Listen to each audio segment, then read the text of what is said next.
The majority of the times mostly you see कि बेशक चाहे लव मैरिज भी होती है 2 4 6 8 साल 10 साल का पीरियड गुजरता है एंड वही लोग वही कपल जो कि इनिशियली बहुत ज़्यादा मतलब लवी डवी होकर उनका एक प्रॉपर रोमांस चल रहा होता है and they eventually that converts into love and they get married and even have kids. तो उसके अंदर आफ्टर दैट हम देख रहे होते हैं वो बाहर जाके 2 3 और जगहों पे बैठ के दूसरे दोस्तों में बैठ के कह रहे होते हैं ओ बंदी ने बुढ़ी ने क्या करता है यार, अब बुढ़ी ने स्यापा पाया और तंग किया। I mean it looks pathetic, ना किया करें, but why is this the case? और अगर करना ही है इतनी ही बुरी है तो भाई छोड़ दो। मतलब क्या what do you have to say about it? I am speechless to say. लेकिन मेजॉरिटी ऑफ द टाइम बुढ़ी ने दिमाग ख़राब किया यार। मतलब ये बुढ़ी इतनी डेरोगेटरी टर्म क्यों बना दी भाई? वैसे तो ये लफ्ज़ भी कोई इतना अच्छा नहीं है। चलिए देखो, चूंकि हम पंजाब से ताल्लुक़ रखते हैं, पंजाब में वोटी बुढ़ी और आई गेस और टर्मिनोलॉजीज़ भी हैं जो यूज़ की जाती हैं, जो मैं लैंग्वेज का एहतराम करता हूँ। प्रॉब्लम क्या है सर कि ना, a stable marriage and a peaceful marriage is boring marriage. It is supposed to be a boring marriage. You can't have highs and lows in a relationship. You can't have highs and You lows. can't have highs and lows. If you do have highs, like high highs and lower lows, then it's not a relationship. वो चलेगा नहीं। वो एक, अब इसमें एक और बहस में चले जाएंगे, वो एक इनसिक्योर अटैचमेंट स्टाइल होता है और एक अवॉइडेंट अटैचमेंट स्टाइल होता है। वो उसका कॉम्बिनेशन होता है। वो एक अलग एक साइकोलॉजिकल बहस उसमें नहीं पड़ते, अब टेक्निकल चीज़ें हैं वो। ये जो high highs and lower lows होते हैं किसी शादी के अंदर, किसी मैरिज के अंदर, they work as a drug. Drug मिली तो यू आर हाई, अदरवाइज ये डिप्रेसेंट है। अच्छा, इसके अंदर एक चीज़ मैं ऐड करना चाहूँगा, बट ये भी तो कहते हैं कि there are good days and there are bad days. Yes, there are good days and bad days. तो अगर गुड डेज हैं तो हाइज हैं, बैड डेज हैं तो lows. It's a confusing terminology. वैसे हाई क्या होता है? देखिए, जब आप अच्छे दिन होंगे ना आपके, वो क्या है कि वो कोई एक one of them is down and it's a bad day and you are actually working on this relationship कि अगर कुछ किसी से कोई गलती हुई है तो ठीक है, okay, work on it and let's bring it back to the same old stable position. फिर आप वेकेशन पे चले गए, दैट्स फन। वो जो हाई हाइज और लो लोज की बात कर रहा हूं, वो इस तरह होता है, वो एक अटैचमेंट स्टाइल है। आपकी शादी किसी ऐसे शख्स के साथ हुई हुई है कि जिससे आप इमोशनली अटैच्ड हैं, ठीक है। वो आपको ब्रेड क्रम्बिंग करता है, इतना इतना वक्त देता है, इतना इतना प्यार देता है, आपको ब्रेड क्रम्स देता है, फिर अचानक से लव बॉम्बिंग कर देता है। That's a high high. अब क्या हुआ? ठीक है। जैसे उसने आपको लव बॉम्बिंग की, you feel energetic, you feel overwhelmed. अब जब वो नाउ ही और she starts retreating, pulling it back. अब आप दोबारा लो पे जा रहे हो, अब आप दोबारा वो क्रेव कर रहे हो। वो टाइम कब आएगा? अब हुआ ये है कि आपको उसने हाई दिया था, अब वो लो पे आ गया ना। अब आपका बेस लेवल ये हो गया, वो और लो पे चला गया। अब जो वो दोबारा आपको हाई देगा तो वो ये नहीं देगा आपको, वापस यहां तक लाके रख देगा आपको। Now that's your high. आपका चूंकि बार ही इतना नीचे चला गया था, बेस लाइन चली गई थी नीचे आपकी। अब यहां पे हो क्या रहा है कि वो उसने आपको मारा भी नहीं है और जिंदा भी रखा हुआ है। That's the difference. Now there are relationships, ये बड़ी एक मुझे इंटरेस्टिंग, ये मैंने कोट पढ़ा था, अच्छा लगता है मुझे। There are relationships which are not dead and there are relationships which are alive. May death find you alive. Yeah, अब वो मरे नहीं है, but they're just floating. I just float. And there are relationships which are alive, very much alive.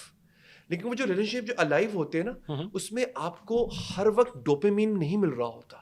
यही problem है ना, मुझे हर वक्त डोपामिन चाहिए होता नहीं, गलत है ये। एक स्टेबल जो रिलेशनशिप होता है ना, उसमें एक बड़ी स्मॉल अमाउंट ऑफ डोपामिन आपको मुसलसल मिल रही होती है।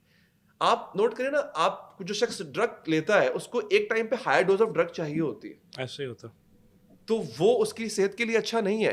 इसी तरह से रिलेशनशिप में हाई डोज ऑफ डोपामिन अगर आपको रिक्वायर्ड हो रही है तो वो अच्छा नहीं है। प्रॉब्लम वो बोरिंग रहेगा, वो स्टेबल रहेगा, उसमें कोई कलेश नहीं होगा। आप समझ रहे हैं ना? तो मुझे ये लगता है कि हम जो चीज़ एम्फेसिस करते हैं ना कि रिलेशनशिप यार फीका पड़ गया है, उसकी वजह ये है कि शादी, एक स्टेबल शादी होती ही बोरिंग शादी है। हाँ, उसमें आप फन एलिमेंट्स ऐड करते जाते हो, लेकिन जो नुकसान हो रहा है, जो हमें, जो जिस वजह से हमें बोरिंग लगना शुरू हो गई है, हमें आदत पड़ गई है नॉवल एक्सपीरियंस की। अब ये नॉवल एक्सपीरियंस क्या होता है? ये एक और टर्मिनोलॉजी है, उसको नॉवेल्टी कहा जाता है। ठीक है। When you buy a new car, आप शुरू में खुद चमका रहे होते हो उसको. That's a novel experience. When you enter into an affair with someone, na, you feel like talking to the person. Because human nature है, we like to explore. और मर्दों में ज़्यादा चीज़ होती है. You like to explore the other person and you like them to explore you. तो पहले 2 महीने बहुत अच्छे गुजरते हैं, आपकी चैटिंग चल रही है उसके साथ ना, आप उसे बता रहे हो मुझे खाने में क्या पसंद है, उससे पूछ रहे हो तुम्हें पहनने में क्या पसंद है. अब ये इसे कहते हैं नॉवल एक्सपीरियंस. इसकी एक मुद्दत होती है. 6 महीने के बाद आपको वही शख्स बोरिंग लगेगा. Then you would want some other person to explore and to let them explore.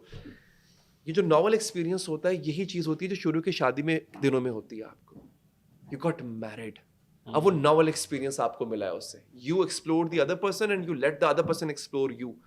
जब वो टाइम फेड आउट होता है ना, then the reality kicks in. The responsibilities जो है वो आपको हिट करती हैं आके. अब आप कहते हो कि नहीं, मुझे वो नॉवल एक्सपीरियंस चाहिए दोबारा. एक शादीशुदा आदमी जब किसी और लड़की से बात कर रहा होता है, या किसी लड़की किसी और आदमी से बात कर रही होती है, वो क्या फीलिंग ले रहा होता है? वो that same old novel experience मिल रहा होता है उसको वहां से. हालांकि वही आदमी है, अपनी बीवी को बता चुका है उसे खाने में क्या पसंद है, लेकिन किसी और को बताने में ही feels that you know there is some adrenaline rush मिलता है उसको, that how that person is going to respond to my needs and to my likes and dislikes. वो चीज क्या आपको वो चाहिए. अब प्रॉब्लम ये है, ये इससे पहले ये नॉवल एक्सपीरियंस लेने के लिए you had to make an effort. जब ये नहीं था, you had to make an effort. Time लगता था, मेहनत लगती थी. आपको बदनामी का डर होता था कि मोहल्ले में किसी ने देख लिया कि चौधरी साहब क्या कर रहे हैं शादीशुदा होने के बावजूद, बच्चे होने के बावजूद, तो कौन क्या कहेगा. Exactly. The problem is this has made it easy. You can do it discreetly without anyone knowing and the options are endless.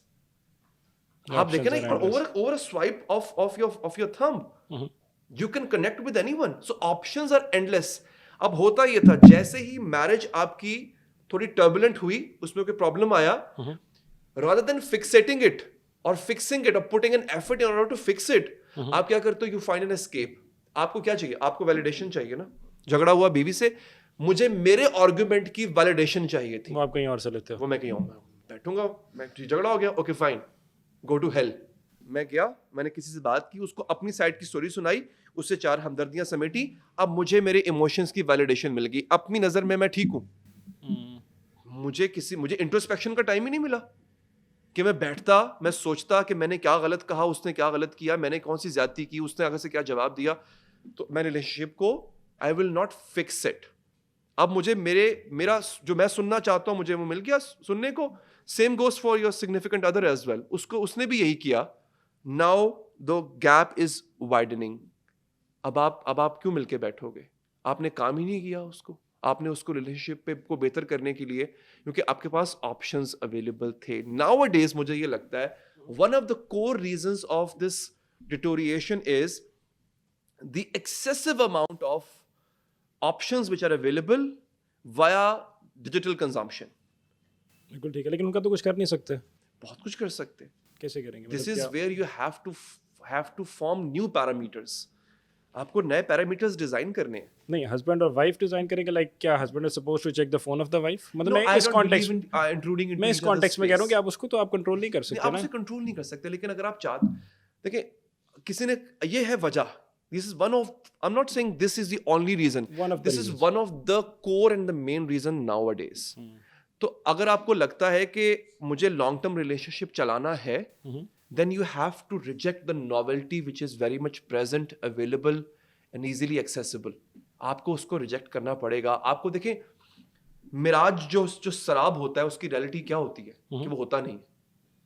तो है तो ये शराब ही, एक मिराज है जो कि सहरा में आपको नजर आता है, वो रियलिटी है नहीं. वर्चुअली आप किसी से कैसे कनेक्ट कर सकते हो? आपका कनेक्शन ही नहीं है. You have thousands of virtual friends, but there is none available to whom you can ask, you know what, can you please check my kids at home. आपको देखना ये है कि अगर फ्रेंडशिप वर्चुअल नहीं मिल सकती है, तो प्यार मोहब्बत वर्चुअल कहां से मिलेगा आपको? वो जो मेरे सामने है, जिसने मेरे दुख दर्द ने मेरा साथ दिया है, दैट इज रियल. और मैं उस रियल के मुकाबले में अगर वर्चुअल को अहमियत दे रहा हूं, it's not going to last long.